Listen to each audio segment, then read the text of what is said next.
Eles me colocaram na garagem. Uma cadeira de praia, uma mesa de plástico, e um ventilador que mal funcionava. Era a festa de aniversário dos meus pais. Quando perguntei pro meu pai o porquê, ele nem pensou. É só pra família grande, ele disse. Família grande. Todo mundo estava lá dentro.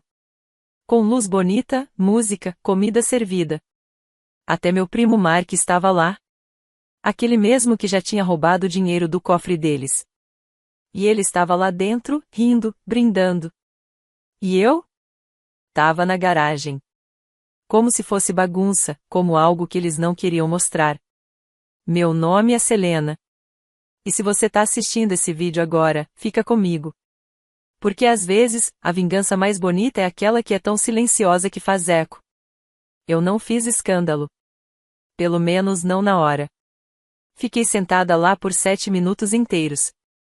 Só olhando pros fios na parede. A bicicleta velha que ninguém usava. A mesa com os petiscos frios e guardanapo de papel. Olhei pro meu vestido. Aquele que eu juntei dinheiro pra comprar. Preto, simples e bonito. O salto que peguei emprestado de uma amiga só pra essa ocasião. Dirigi 3 horas até ali. Comprei um presente com carinho. Escrevi uma carta que me fez chorar 2 vezes. E agora eu tava dividindo a mesa com um cortador de grama. Levantei. Entrei. Olhei a sala. Mark contando a história das férias. Tia Renê sentada no lugar onde eu devia estar. Minha mãe rindo, como se nem soubesse onde eu estava. Fui direto até a frente, passei pelo bolo, fui até a mesa de presentes. Peguei meu envelope. Em silêncio, de propósito. Meu pai me viu. Arregalou as sobrancelhas. Selena, o que você tá fazendo? Olhei direto pra ele. Do mesmo jeito que ele sempre olhou pra mim. Aí virei, levantei o envelope e falei alto bastante pra todo mundo ouvir. Fiquem com isso. Saí pela porta da frente. Sem gritar, sem chorar, sem fazer cena. Só silêncio. E então ouvi minha mãe correndo atrás de mim de salto alto, gritando. Espera. O que você tá fazendo? Não faz isso. Mas já era tarde. Naquela noite, não foi só que me deixaram na garagem. Foi ali que eles me mostraram a verdade. A verdade que já estavam mostrando há anos. E eu finalmente entendi. Mas eles não faziam ideia do que eu estava preparando esse tempo todo. E o que viria depois ia tirar deles a única coisa que eles amavam mais que a reputação, o controle. Eu sempre fui a boazinha. A que ajuda, a educada, a que não reclamava.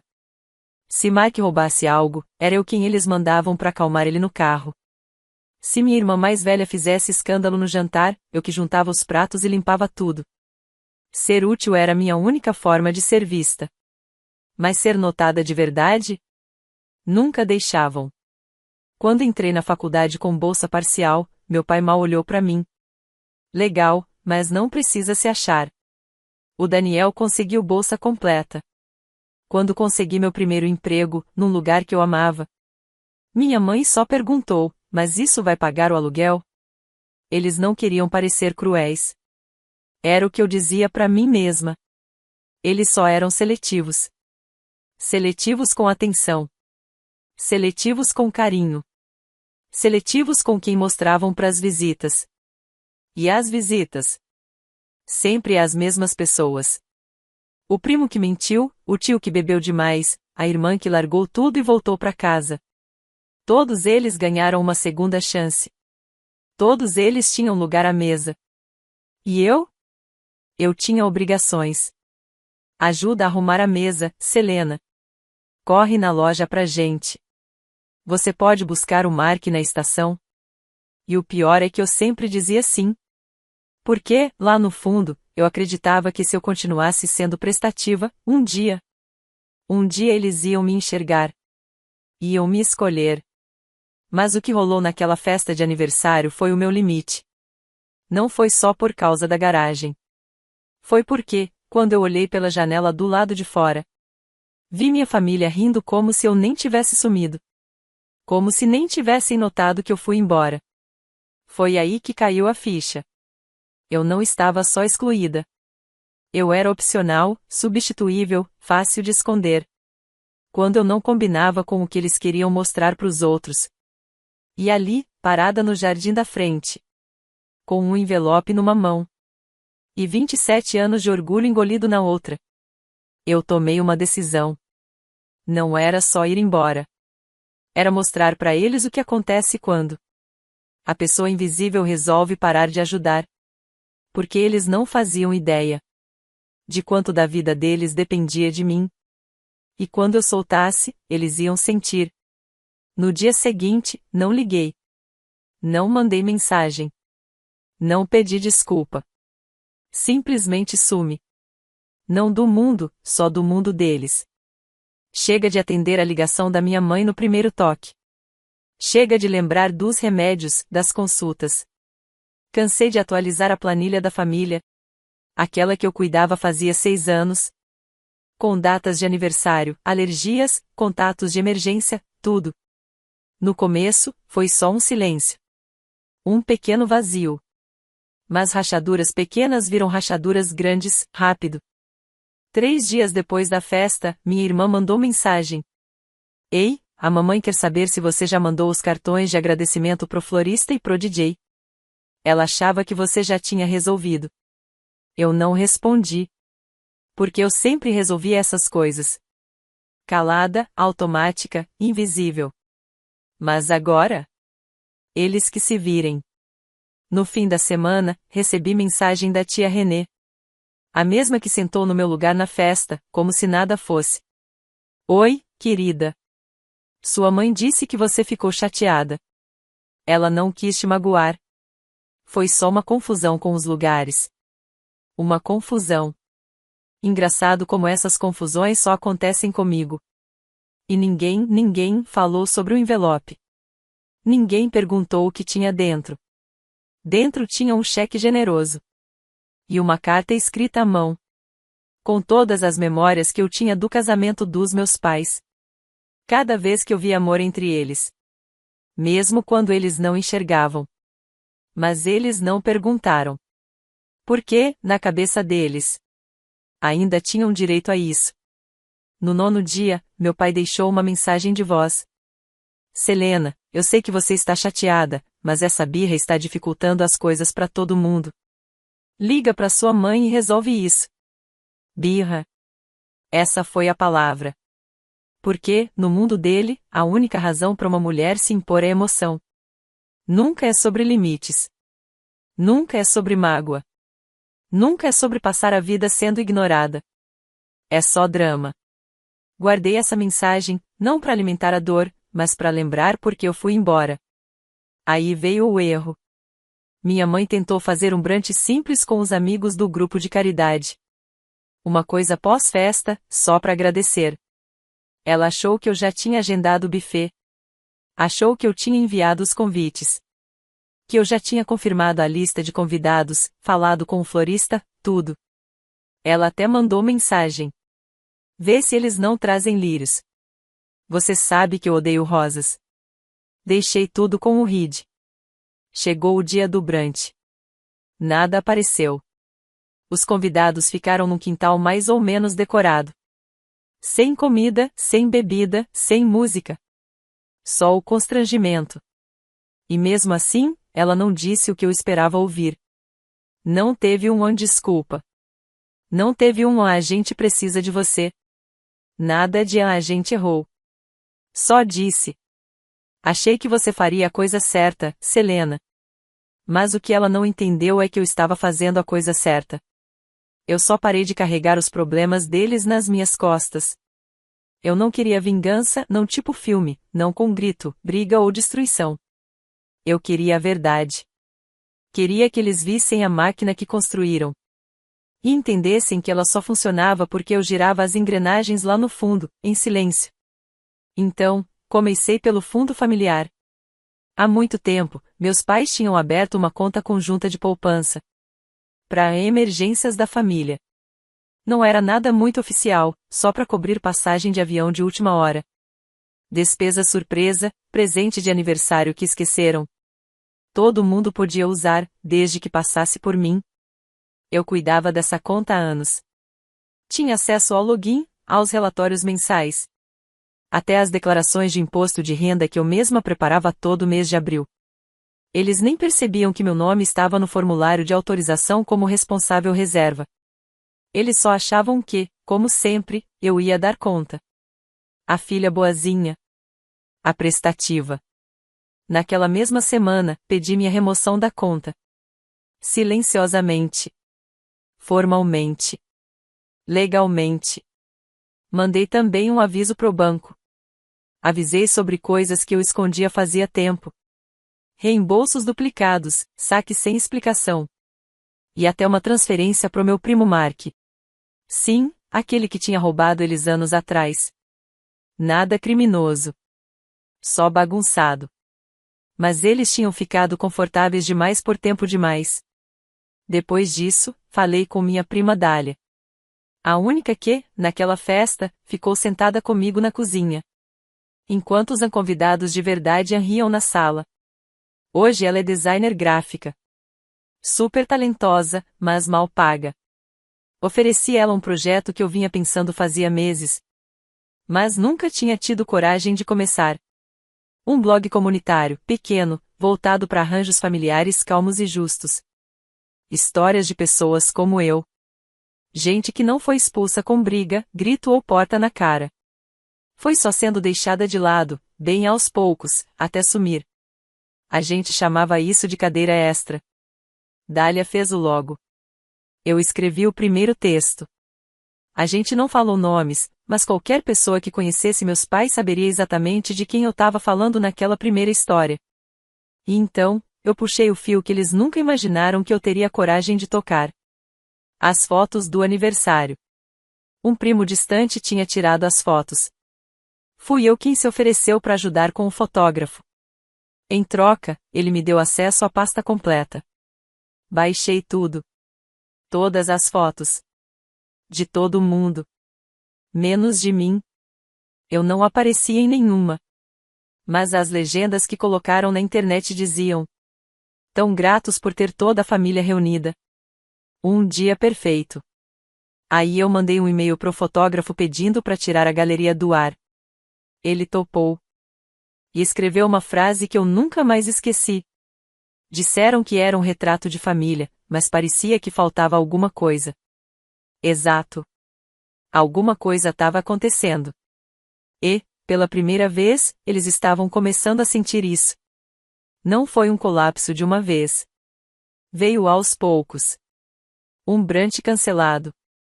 O fundo da família bloqueado. A galeria das fotos sumida.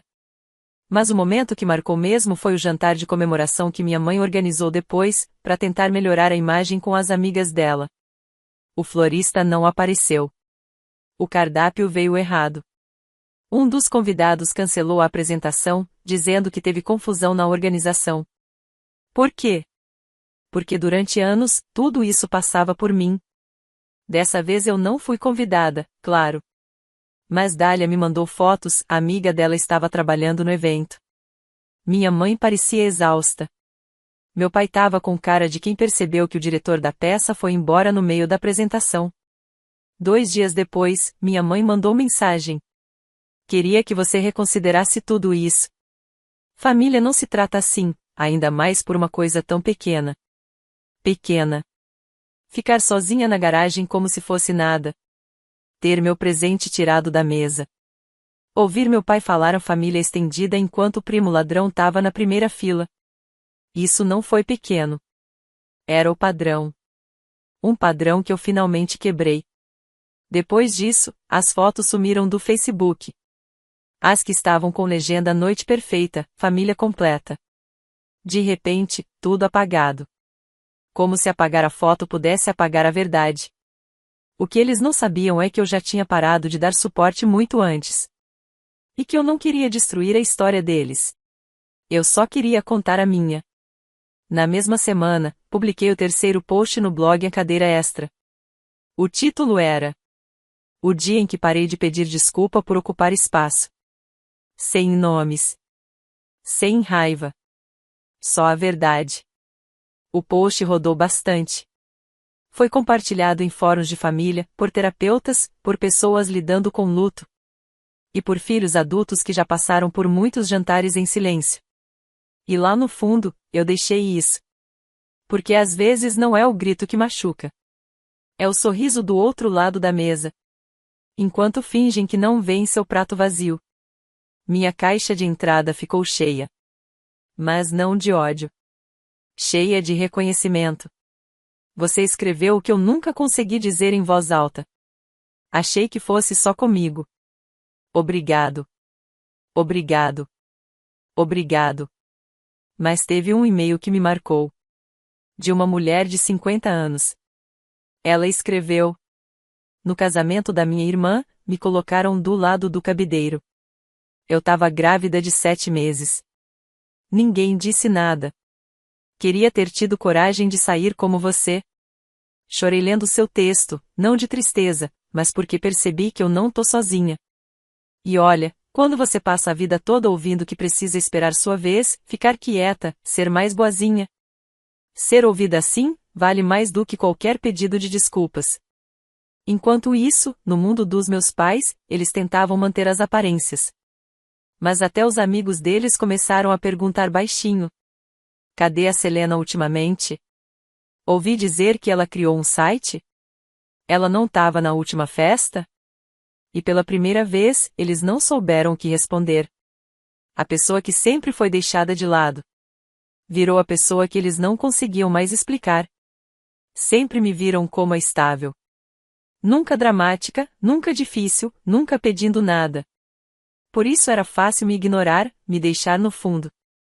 Até precisarem que alguém resolvesse, consertasse, ou cobrisse o erro deles. Mas agora que eu fui embora, a história deles parou de fazer sentido. Tudo começou com uma reportagem num jornal local. Era sobre liderança familiar e gerações. Meus pais foram entrevistados por causa do fundo da família. Aquele mesmo do qual eu tinha me afastado, sem alarde. Na matéria, diziam: Selena cuidou da logística por muitos anos. Mas uma repórter curiosa decidiu ir atrás da cadeira vazia. Ela me mandou um e-mail pedindo uma declaração. Eu recusei. Mesmo assim, ela ligou os pontos. E publicou o artigo com essa frase: notavelmente ausente dos eventos recentes está Selena, por muito tempo considerada o centro logístico do trabalho filantrópico da família. Uma frase só. Mas foi o suficiente para abrir a torneira. Nos dias seguintes, 2 doadores antigos da fundação ligaram. Não estou bravo, só curioso. Achava que a Selena ainda organizava tudo. Isso mudou? Por que o nome dela não aparece em nenhuma campanha nova? E meus pais não tinham o que responder. Porque por anos, nunca precisaram responder. Eu era só a filha quieta no fundo. Agora o fundo tinha sumido. E as pessoas notaram. Enquanto isso, o blog Cadeira Extra só crescia. O número de inscritos triplicou. Dália e eu tivemos que criar uma segunda pasta no site, só para organizar as histórias que chegavam. Uma era de uma professora, que ouviu da própria mãe: não traga sua parceira pro dia de ação de graças. Outra, de um homem que só foi autorizado a ir no buffet do casamento do irmão. Histórias diferentes. Mas a mesma mensagem. Você é bem-vindo, desde que não precise de um lugar de verdade. E até hoje. Meus pais não me ofereceram nada real. Minha mãe encaminhou um convite para um jantar menor, mais íntimo. Sem explicação, sem desculpa. Só escreveu: vamos deixar um lugar reservado. Foi só isso. Eu não respondi. Porque eu não queria um lugar vago. Eu queria respeito. E agora eu já tinha isso, de pessoas que nunca me fizeram implorar por ele. Depois veio a auditoria. Lembra do fundo da família? Pois é, depois que eu saí oficialmente, a gestão relaxada chamou a atenção. O banco percebeu vários saques em dinheiro, feitos por vários parentes. Nada foi registrado do jeito certo. Ninguém foi acusado de roubo, mas começaram a fazer perguntas. E para uma família obcecada por imagem e controle, ser questionado já era escândalo suficiente. Meu primo Mark me mandou mensagem, do nada. Você tá mesmo tentando destruir todo mundo, né? Eu não respondi. Porque eu não tava tentando destruir nada. Eu só parei de proteger a mentira. Recebi um último e-mail do meu pai. 3 palavras. Estamos decepcionados, Selena. Não me chocou. Nem fiquei triste, nem curiosa. Fiquei, só decepcionada também. Quase ri. Porque no fim das contas, a decepção foi dos 2 lados. Mas eu não queimei pontes. Eu só parei de fingir que alguma ponte ainda existia. Sempre achei que crescer, que ia vencer na vida, fosse como vingança. Como provar para todo mundo que duvidou. Como receber aplausos.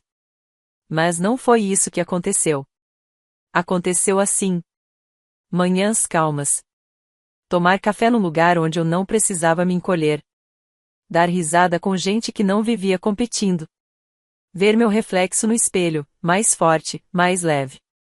Essa foi a verdadeira vitória. O blog da Cadeira Extra bateu 100.000 leitores por mês. A gente não fez propaganda. Não forçou nada para viralizar. Só deixou a história falar por si. Depois criamos um podcast. Chamamos pessoas reais para contar seus momentos. Não para fazer drama, só para contar a verdade. Teve um episódio. Não fui convidada pro meu próprio chá de bebê. Outro. Me chamaram de dramática, então aluguei um caminhão de mudança. Cada voz era um tijolinho na casa que eu nunca tive crescendo. Uma casa onde ninguém precisava merecer o próprio lugar. Onde a família não era usada como ameaça. Onde o silêncio não era medo, era escolha. Me mudei para uma casinha simples, com 2 quartos, fora da cidade. Nada chique. Sem mesa de jantar imensa para impressionar visita. Só umas estantes cheias de livros que eu mesma escolhi. Pintei as paredes de verde, do jeito que eu sempre quis. E tinha uma mesa onde eu escrevia cedinho. Não para agradar ninguém. Para mim mesma. Às vezes eu acendia uma vela antes de começar. Sempre escolhia o mesmo cheiro, figo e cedro. Cheiro quente, de natureza, de raiz. Fiz novos amigos. Não aqueles que conheciam meus pais. Não os que perguntavam. Mas será que eles fizeram isso por mal mesmo? Não. Amigos de verdade. Gente que dizia: você não deve sua gentileza a ninguém só porque te criou. Minha irmã acabou entrando em contato. Mandou um e-mail. Não concordo com como você lidou com tudo isso, mas sinto sua falta. Só isso. Sem assumir nada. Sem pedir desculpa. Só jogou um fio, esperando que eu costurasse de volta. Eu não respondi. Porque eu não queria voltar para aquela mesa. Eu estava criando mesas melhores. E quem se sentava nelas trazia seu próprio guardanapo. Ninguém esperava que eu servisse tudo e ainda agradecesse pela presença. Um dia fui entrevistado por um podcast que eu admirava muito. Me perguntaram: o que você diria para si mesmo, naquela noite na garagem? Respirei fundo antes de responder. Disse: eu sei que você tá com medo. Sei que você acha que ir embora é egoísmo. Mas um dia, você vai ter sua própria mesa. E vai entender que sair dali não foi traição. Foi o começo de se tornar alguém que ninguém mais vai ignorar. Até hoje, lembro do som da cadeira quando levantei naquela noite. Aquele barulhinho de metal arrastando. O tipo de coisa que a gente aprendeu a ignorar. A aceitar como parte daquele fundo silencioso que dizia: agradeça só por estar aqui. Mas ali foi o momento. O momento em que escolhi a mim mesmo. Antes mesmo de saber o que isso queria dizer. Aquele som foi o começo de tudo. De vez em quando, passo de carro pelo bairro dos meus pais. Não é para olhar a casa. Não é para imaginar algum reencontro cheio de emoção. É só para lembrar. Eu não moro mais lá. Nem no endereço. Nem nas emoções. Nem nos cantinhos da mente onde antes eu esperava por algum afeto escondido. No meio das pontas afiadas. Eu não odeio eles. Mas também não sinto falta. O que eu sentia falta era de uma ideia que eu tinha deles. Aquela versão de a família em que eu queria acreditar. E aquela versão de mim mesmo, que achava que se eu fosse sempre prestativo, sempre quieto, um dia seria escolhido, sem ter que provar nada. Aquela garota merecia mais. E agora ela tem. Minha mãe nunca pediu desculpas. Meu pai nunca ligou. Mas tá tudo bem. Porque encerramento não vem só de um pedido de desculpas. Às vezes, ele vem quando você para de precisar de um. Às vezes, ele vem no som da sua própria voz. Quando ela finalmente enche o lugar de onde tentaram te apagar. Às vezes, ele vem no silêncio que você escolhe viver. No mês passado, alguém daquela festa de aniversário me mandou uma mensagem. Não era da família. Só um dos convidados. Escreveu: eu não sabia o que aconteceu naquela noite, mas lembro de você.